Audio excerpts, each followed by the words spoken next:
Descarga ya la aplicación móvil de Radio Viajera totalmente gratis, sin planes premium y con todos los podcasts geolocalizados, los destinos contados por periodistas y bloggers de viajes en primera persona, para que no te pierdas ningún detalle en tu próxima escapada.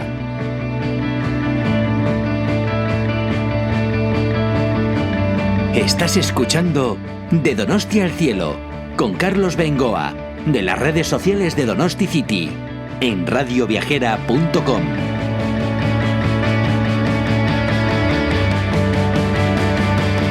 Un saludo, amigo de Radio Viajera y de Donosti City. Aquí está vuestro amigo Carlos Bengoa, lleva cosas como siempre de Guipúzcoa y nuestros entornos turísticos, culturales, gastronómicos, de todo un poco. Hoy estoy en Azkoitia, otra localidad de estas, voy a decir, un tanto olvidadas para los donostiarras, y que, como siempre en estos casos, pues nos llevamos verdaderas sorpresas cuando hacemos una visita guiada, que suele ser lo más recomendable para que te enteres cosas pues que no controlas, ¿no? Y aquí estoy, en Azkoitia, esperando hacer una de esas visitas con nuestro guía turístico de la zona, el Valle del Urola, que es Vicente Dávila. Muy buenas, Vicente. Hola, Egunon, buenos días, hola. Bueno, aquí nos tienes preparados para hacer una visita por Azkoitia, que ya digo, a nivel histórico, cultural y de anécdotas, es realmente sorprendente, porque así de entrada me ha hecho mucha gracia que se haya dicho aquí que los habitantes de Azkoitia son los más guapos de Guipúzcoa, los que mejor vestidos van. ¿Cómo es esto? Pues sí, es una pequeña anécdota, pero yo creo que muy divertida. En este caso es un noble centroeuropeo que viene al País Vasco ilusionado con las guerras carlistas. Él se emociona mucho, se implica mucho, visita Azkoitia, y es que en ese momento además Azkoitia es el centro de la corte carlista, ¿no? Y él cuenta cómo al salir de misa, y desde luego hay que pensar que la gente de Azkoitia en aquella época es realmente religiosa, pero a él lo que le llama la atención es la belleza de los rostros, lo hermosas que son las mujeres de Azkoitia. Y no solo eso, se dice que también tienen bula papal, si no me equivoco, y que a los que viven en Azkoitia no morirán nunca porque les ha partido un rayo. Bueno, una cosa así, ¿no? Porque esta es otra de las pequeñas anécdotas que puede encontrarse uno visitando Azkoitia. En ese caso se trata de un personaje que es la madre del Santísimo Sacramento, Josefa Larrañaga, y ella es un personaje también fascinante. Es una mística, ya desde niña da muestras de santidad, y hay una anécdota que dice que estando en el convento hay una tormenta, un rayo derriba el Santísimo Sacramento, todas las monjas están asustadas, y ella les dice: no os preocupéis, que no os va a pasar nada, y efectivamente entra el rayo allí en el altar, derriba el expositor, pero todas salen ilesas. Y desde entonces se dice que bueno, pues que nadie de Azkoitia, gracias a la madre Josefa, va a morir por rayo. Sin embargo, la torre de la iglesia, a lo largo de la historia, precisamente por rayo, ha sido 5 veces derribada. La que hoy podemos ver hoy en día es ya de los años 40, imita un poquito el estilo de la Basílica de Loyola, pero es la quinta que ha caído por rayo. Los habitantes no, pero la torre sí. Oye, otra anécdota, ¿dónde nació realmente San Ignacio de Loyola? Que tenéis ahí un poco entre Azkoitia y Azpeitia, hay estas cosas de las rivalidades. Bueno, pues esta también es otra anécdota muy, muy bonita. Yo creo que hay que retrotraerse un poquito a hace unos años. Igual la sociedad que vivimos ahora es una sociedad menos interesada en lo religioso, aunque yo no sé por qué, últimamente se lee mucho en prensa, ¿no?, que vuelve la religión, o por lo menos la parafernalia relacionada con la religión. Eso habría que ver si es bueno o es malo. Bueno, es otro debate. Pero el caso es que la sociedad vasca ha sido siempre una sociedad muy ligada al catolicismo. Y siempre hay que recordar esta frase de Arana, ¿no?, que es Euskaldun fededun. Esto es, el que es vasco es católico, es cristiano católico, católico quede bien claro.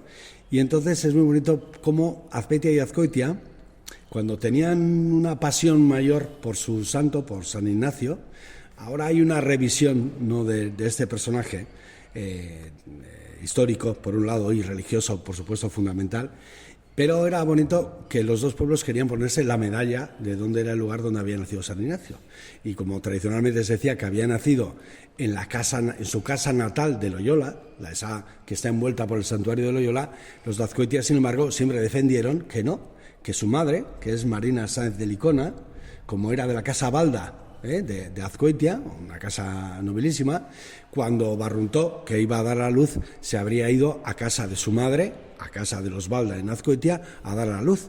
Y San Ignacio, Íñigo Ñaz López de Loyola, que es como es su nombre de nacimiento, habría nacido en la casa Balda de Azcoitia y no en la casa Loyola de la familia Loyola, en Azpeitia.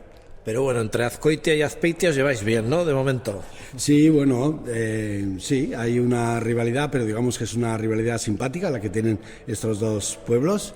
Los de Azcoitia siempre han tenido fama de ser xanue, se dice aquí, esto es personas sin doblez, personas de buen corazón, personas nobles, porque además se dice que beben de una de las fuentes, la fuente de las barricas, y bueno, y eso les habría dado ese carácter. Y la gente de Azpeitia siempre se le ha tenido un poquito, bueno, más ciudadana, más de tener un poquito más de mundo y tener un poquito más de soberbia, si quieres.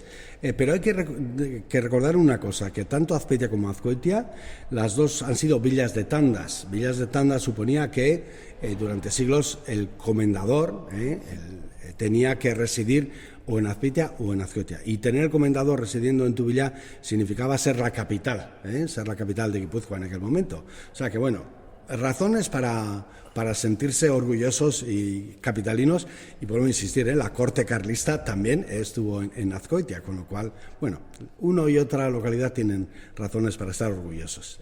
Me encantan estas historias de los pueblos, y en el caso de Azcoitia, ¿todo empezó cuándo? ¿De cuándo es la villa? Unos retazos así históricos de Azcoitia. Bueno, sí, Azcoitia sabemos que los restos más antiguos que hemos encontrado vienen ya de la prehistoria, pero la primera población se asentó en una pequeña colina, que es la colina de San Martín.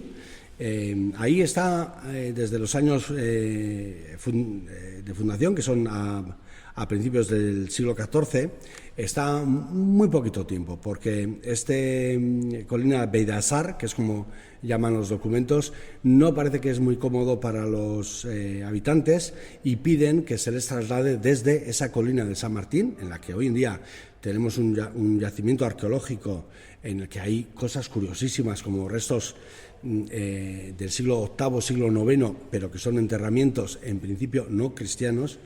Es una cosa también muy interesante para trabajar. Sí. Bueno, pero la población va a pedir que trasladarse, y como era en aquella época, pues el rey, ¿no?, en este caso el rey castellano, va a darle licencia para que se trasladen desde la colina de San Martín a la población junto al río, que es donde se encuentra ahora el casco histórico de Azcoitia, junto a Balda. Uh-huh.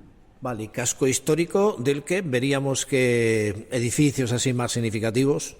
Bueno, pues en Azcoitia hay un cúmulo de casas palaciales, desde la más conocida de todas, que es Echebeltz, la Casa Negra, que es hoy en día la residencia del duque de Granada de Ega, una de sus muchas residencias que tiene repartidas por todas partes, diríamos, pero la casa es un edificio interesante.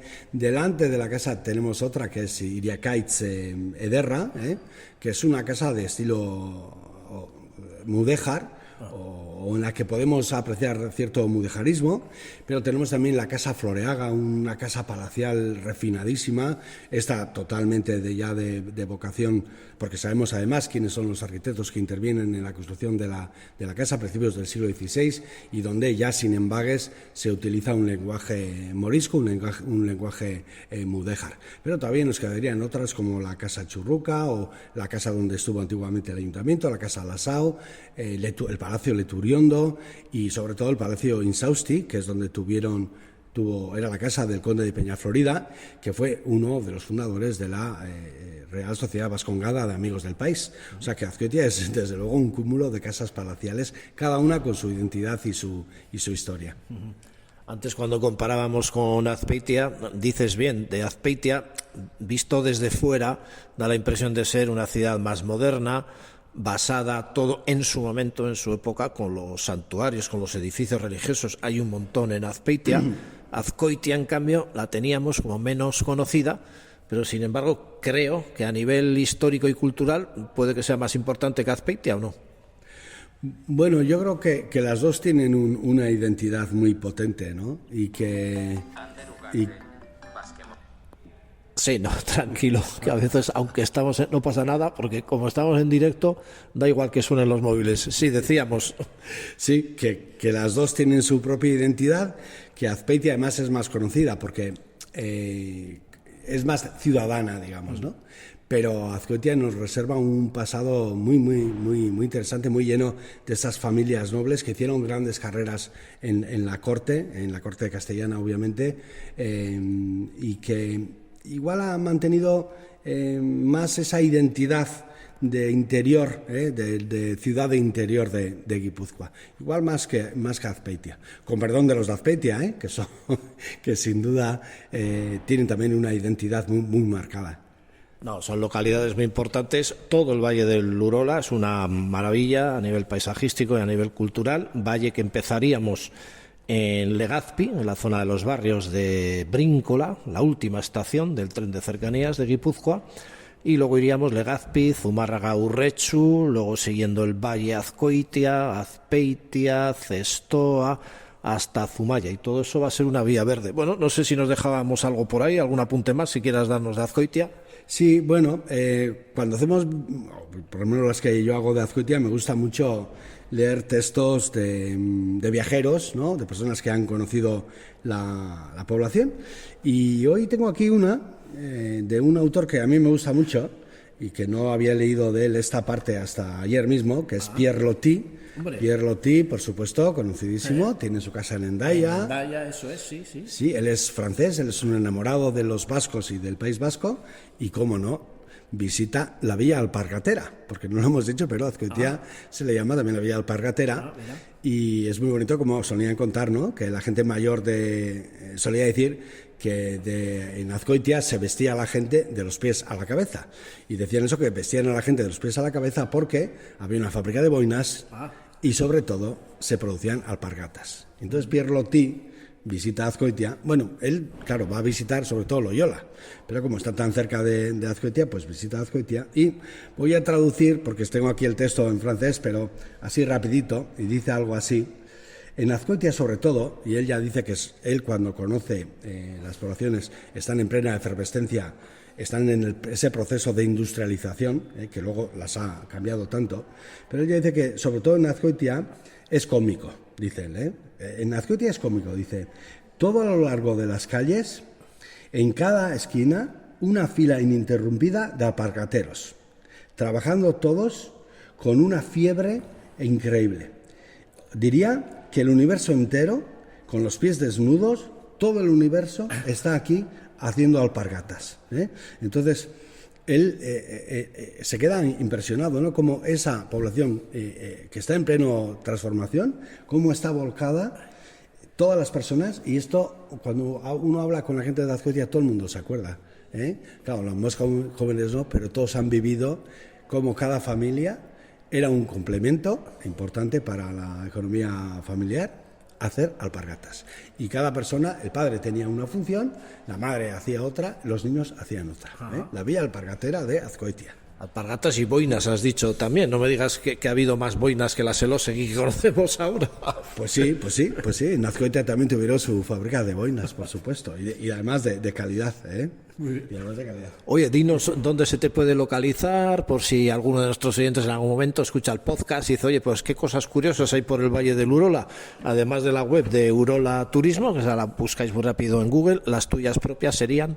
Sí, bueno, yo hago visitas guiadas de Azkoitia, de Azpeitia, de Zestoa y de otros muchos lugares del País Vasco, y localizarme es muy fácil. Os voy a dar mi teléfono, mi nombre. Bueno, soy Vicente Dávila, como me ha presentado Carlos, y mi número de teléfono es el 626 036 990. Y mi correo electrónico, por el que también podéis comunicaros, Vicente Dávila, todo seguido, Vicente Dávila, con V y sin acento, Vicente Dávila, @me.com. O sea que una M, una E, un punto y un com. Muy bien, pues muchas gracias, Vicente. Nada, a vosotros, un placer, como siempre. Y a ver ahora qué vemos por Azcoitia. Así que un saludo de Carlos Bengoa para Donosti City, Radio Viajera. Agur.